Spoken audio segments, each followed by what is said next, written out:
ಗಜದಂತೆ ಗಜದಂತೆ ಗತಿಯ ನೀಡುತ್ತಲೇ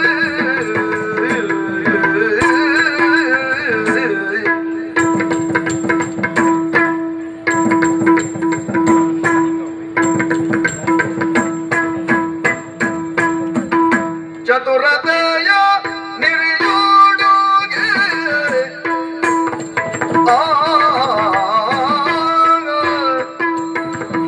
ಚತುರತೆಯ ನಿರಿಯೋಡುಗೆ ನಿರಿಯೋಡುಗೆ ನಿರಿಯೋಡುಗೆ ಗಳಗ ಚತುರತೆಯ ನಿರಿಯೋಡುಗೆಗಳ ನಿರಿಯೋಡುಗೆಗಳ ಶೋಭಿತದ ಚಲ್ವಿನ ಅರ್ಧಚಂದ್ರಾಕೃತಿಯ ಬಡಿಯೇ ಶೋಭಿತದ ಚಲ್ವಿನ ಚಲ್ವಿನ ಅರ್ಧಚಂದ್ರಾಕೃತಿಯ ಬಣೆ ಕಸ್ತೂರಿ ತಿಲಕ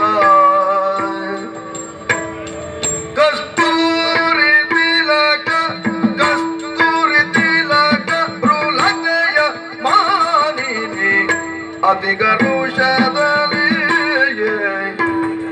ಮೃಲತೆಯ ಮಾನಿನಿ ಅಧಿಗರುಷದಲ್ಲಿ ಪದಿಗೆ ಇದಿರಾಗುತ್ತ ಬಂದಳು ಪ್ರಭಾವತಿ ಪದಿಗೆ ಇದಿರಾಗುತ್ತ ಬಂದಳು ಬಂದಳು ಬಂದಳು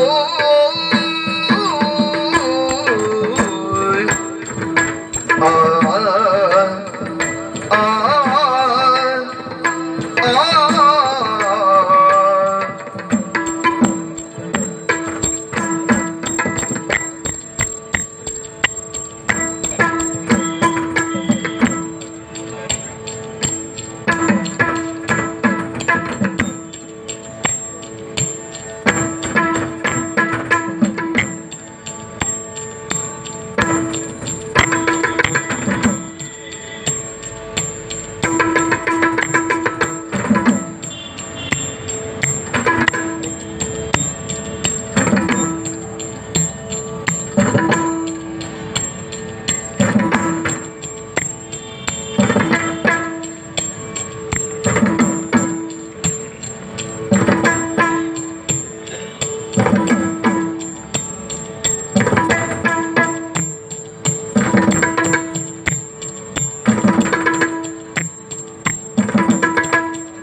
ನನ್ನನ್ನು ನೋಡಿ ಆಡುವ ಮಾತುಗಳನ್ನು ಕೇಳಿದ್ರ ಸತಿ ಶಿರೋಮಣಿ ಪ್ರಭಾವತಿ ಕಾಮನ ರಸಿ ಸಮರೂಪಿ ಕನ್ಯೆಯರ ಕೈಯ ಪೂಮಾಲೆ ಎನ್ನುವ ಹಾಗೆ ಹೊಗಳುತ್ತಾ ಇದ್ದಾರೆ. ಹೊಗಳಿಕೆಯನ್ನು ನಾನು ಗ್ರಹಿಸಿಕೊಂಡಾಗ ಇದು ನನ್ನ ಕುರಿತಾದ ಹಿತೋಕ್ತಿಯೋ ಗುಹುಕ್ತಿಯೋ ಅಂತ ನಾನು ಯೋಚನೆ ಮಾಡುವುದು. ಹೊಗಳಿದಲ್ಲಿಗೆ ಒಪ್ಪಬಾರದು. ಸತ್ಯ ಅಸತ್ಯತೆಗಳನ್ನು ವಿಮರ್ಶಿಸಬೇಕಾಗುತ್ತದೆ. ಸತಿ ಶಿರೋಮಣಿ ಆ ಪದವಿಗೆ ನಾನೆಷ್ಟು ಅರ್ಹಳು ಅಂತ ನಾನು ಯೋಚನೆ ಮಾಡುವುದು. ಹೆಣ್ಣಾದವಳು ಸತಿಯಾಗುವುದು ಯಾವಾಗ? ಧಾರಾ ಮಂಟಪದಲ್ಲಿ ವರನ ಕೈ ಹಿಡಿದು ಅಗ್ನಿ ಸಾಕ್ಷಿಯಾಗಿ ಸಪ್ತಪದಿಯನ್ನು ತುಳಿದು ಧರ್ಮ ಪ್ರಜಾ ಸಂಪತ್ ಸಿದ್ಧ್ಯರ್ಥಂ ಇಮಾಂ ಕನ್ಯಾ ವ್ರಣೀಮಹೇ. ಧರ್ಮದಿಂದಲೂ ಕರ್ಮದಿಂದಲೂ ಪ್ರಜಾರೂಪಿ ಸಂಪತ್ತು ಸಿದ್ಧಿಸಲು ಸುಗ ಈ ಹೆಣ್ಣನ್ನು ನಾನು ಸತಿಯಾಗಿ ಸ್ವೀಕರಿಸ್ತೇನೆ ಎಂದು ಹೇಳಿ ವರ ಮಾಂಗಲ್ಯ ಧಾರಣೆ ಆದ ಬಳಿಕ ಆ ಹೆಣ್ಣು ಸತಿಯಾಗುತ್ತಾಳೆ. ಅದೇ ಸತಿ ಶಿರೋಮಣಿ ಆಗುವುದು ಯಾವಾಗ? ಧಾರಾ ಮಂಟಪದಲ್ಲಿ ಆಡಿದ ಮಾತನ್ನು ಉಳಿಸಿಕೊಂಡಾಗ, ಧರ್ಮದಿಂದ ಪ್ರಜಾರೂಪಿ ಸಂಪತ್ತು ಸಿದ್ಧಿಸಿದಾಗ, ಅಂದ್ರೆ ಒಂದು ಮಗುವಿಗೆ ತಾಯಿಯಾದಾಗ ಆ ಸತಿ ಶಿರೋಮಣಿ ಎಂದೆನಿಸಿಕೊಳ್ಳುತ್ತಾಳೆ. ಆ ಕುರಿತಾಗಿ ಯೋಚನೆ ಮಾಡಿದ್ರೆ ಹಾ ನನ್ನ ಪಾಲಿಗೆ ಇನ್ನು ಮಕ್ಕಳೇ ಆಗ್ಲಿಲ್ವಲ್ಲ, ಹ್ಮ್ ಆಗುವುದೇ ಇಲ್ಲ ಅಂತ ಚಿಂತೆ ಇಲ್ಲ. ಹಾ ಕೃಷ್ಣನ ಅನುಗ್ರಹ ಉಂಟು ಅಂತಾದ್ರೆ ನನ್ನವರಿಂದ ಸಮರ್ಥನಾದಂತ ಕೃಷ್ಣನನ್ನೇ ಪಡೆಯುತ್ತೇನೆ ಹಾ ಎನ್ನುವ ಅಮಿತ ವಿಶ್ವಾಸ ನನಗೆ. ಹ್ಮ್. ಅದಕ್ಕೆ ಪೂರಕಳಾಗಿ ಒದಗಿ ಬಂದಿದ್ದೇನೆ. ವಿಶೇಷವಾದಂತ ಶೃಂಗಾರ ಹಾ ನೋಡಬಾರದೆ, ಹ. ಸುತ್ತಲೂ ಸಂಪಿಗೆ ಮೊಗ್ಗು, ಹ್ಮ್ ನಡುವೆ ಅರಳಿದ ದಾಸವಾಳವನ್ನು ಇರಿಸಿಕೊಂಡಿದ್ದೇನೆ. ಹಾ ಇದರ ಅರ್ಥ ಏನು? ಏನು ಸಂಪಿಗೆಯ ಮೊಗ್ಗಿನಂತಿರುವಂತಹ ಪ್ರಭಾವತಿಯ ಮನಸ್ಸು ಹಾ ಯಾವುದೋ ಒಂದು ಹೊಸ ವಿಚಾರವನ್ನು ಹೇಳುವುದಕ್ಕಾಗಿ ದಾಸವಾಳದ ಹಾಗೆ ಅರಳಿ ನಿಂತಿದೆ ಹ್ಮ್ ಎನ್ನುವುದನ್ನು ನನ್ನವರು ಅರ್ಥವಿಸಿಕೊಳ್ಬೇಕು. ಪತಿಗಾಗಿ ಶೃಂಗಾರ, ಪತಿಗೆ ಇದಿರಾಗುತ್ತಾ ನಡೆಸಿನಂತೆ ನಡೆಯುತ್ತೇನೆ. ನದಿ